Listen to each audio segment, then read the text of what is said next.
Hello, everybody, and welcome to Around the Block. What's today? Thursday? Holy cow. One Okay. day from Friday. This week's gone by fast for me. Thank goodness, right? Does it seem like a long week for you guys? Very much. I'm ready for the weekend. How about you?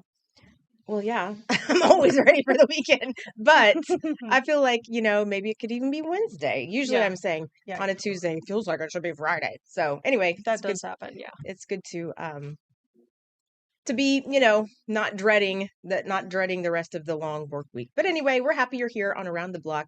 I'm your host, Heather Holman. Jacqueline Ferris is my co-host, along with Anthony McChristian. Yes.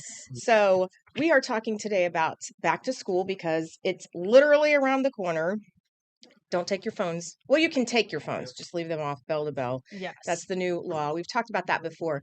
What we haven't talked about are the first day school pictures that all the parents take and post online because they're proud of their kids. They're like, oh, little Johnny's going to school it's his first day of third grade, that kind of thing. Right. So there's a warning from police, though. Police say you need to be very careful with the information that you share. Make it short and sweet. Don't say little Johnny is going to school at Cimarron Middle School or wherever. Don't name the school, and you don't even I'm sure you can say your child's name because you probably do it all the time anyway. But I wouldn't name the school for sure. And then maybe not even the grade. And not the teacher, because we live in the world of the internet. If someone types in, Mrs. Smith, obviously that's a common last name, but a lot of last names are not common. And a little bit of internet sleuthing, you can find those teachers in a hot second. Yeah, and you can find out where their classroom is, all of that, and what time if you say Cimarron Middle School, for instance, they'll say, oh, okay, they get out at 2:55 p.m. or, their lunchtime is this or whatever, so just also you have to be careful of what's in the background of the picture that you take. If, for instance, your car license plate, they can do a lot with that. Your house number. It's easy to, find a house if you have the house number to find which street it's on based on the appearance of the house using Google Photos. Right. All of those things. So be very careful because our children are our most important assets. They're our treasures. So do you do this? Do you take first day pictures? So I do, but I don't post it online because of these reasons right here. I absolutely love back to school photos. I love when moms post them on Facebook. I just do. It makes me happy to see everyone going back to school, but I don't post mine because I don't want people finding my child, where he goes to school, and those things. So I am just the person that loves watching them post, but I don't post them because of these reasons. I don't post mine because my kids don't want me to. They're like, Mom, that's so embarrassing. Yeah. And then also Briar's going to be a sophomore in college, so it's a little bit different. But I will still be taking, I'm a mom. That's what what moms do. You take tons of pictures of your kids.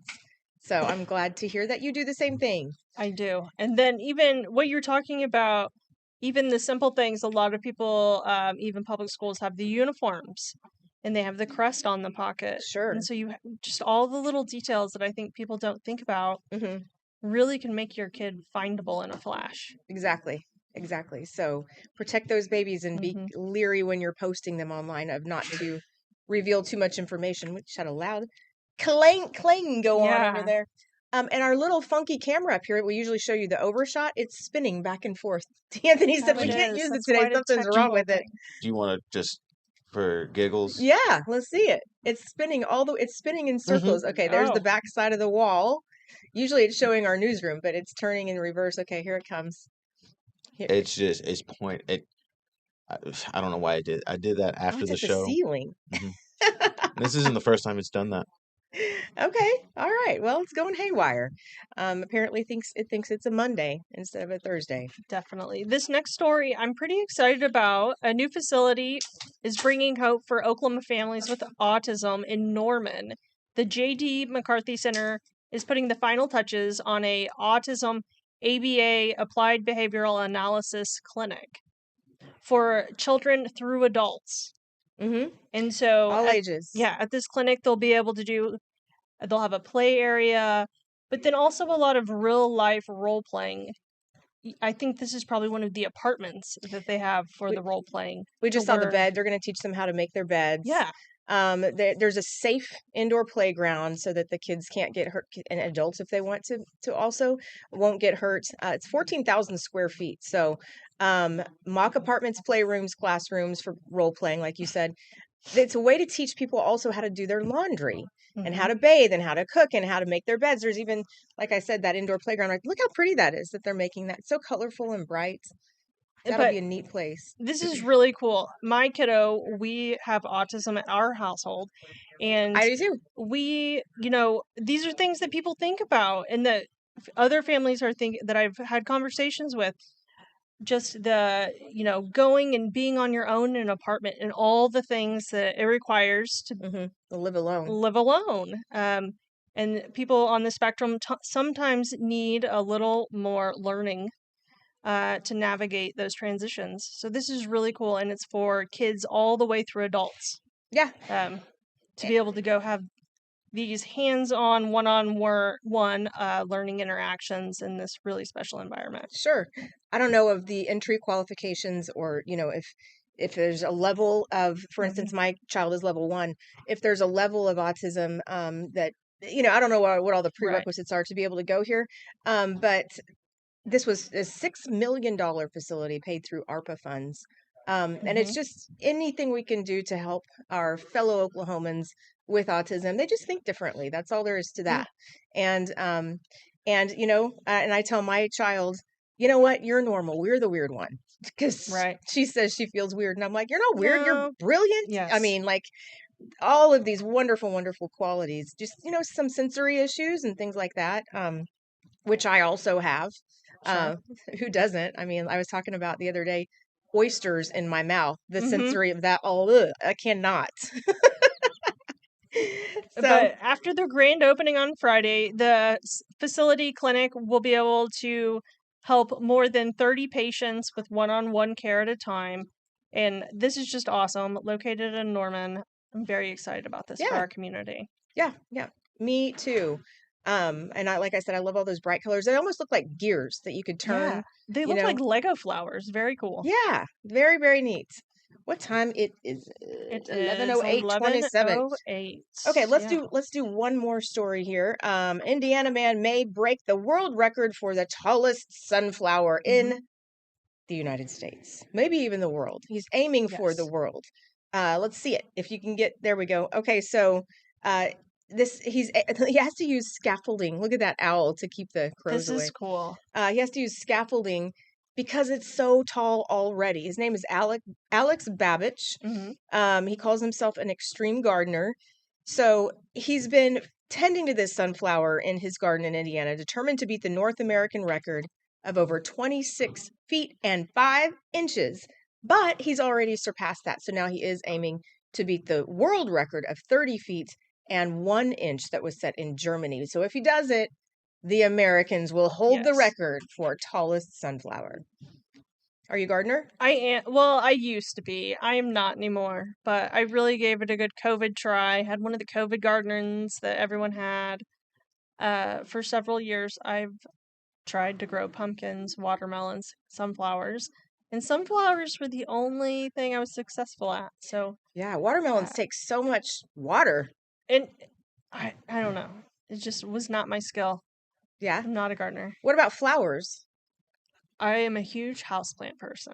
Okay. So houseplants, cactus, hundreds of houseplants in my house. Oh, wow. Okay. Not the garden stuff outside does not live for me.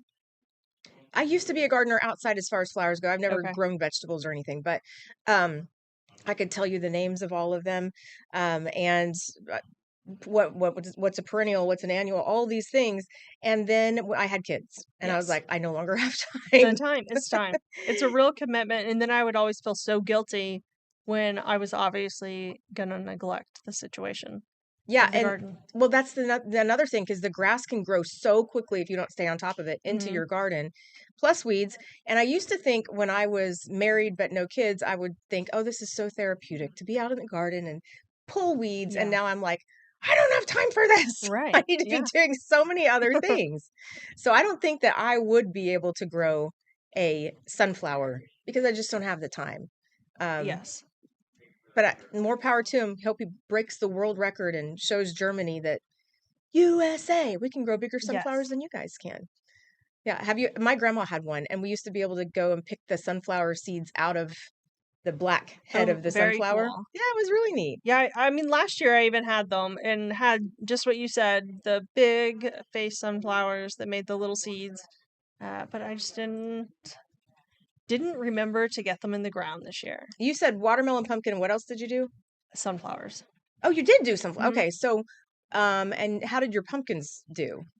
Terrible. Okay, I was Terrible. going to ask you what the secret is to that. I would love to know. How big is if you can grow pumpkins and watermelons, those are like big crops. Like, Well, I would just plant 1 or 2 plants, okay, and then they really multiply and take over a whole yard. right. Yeah, So this is in your yard, not in an above ground bed. correct. It was just in a flower bed. Okay. Nothing fancy at all. But yeah, so I hope he wins. I want to see the end result of this 30-foot tall, or I'm sorry, Could be. 30 feet 1 inch as of now. And I Yeah. assume it's still growing.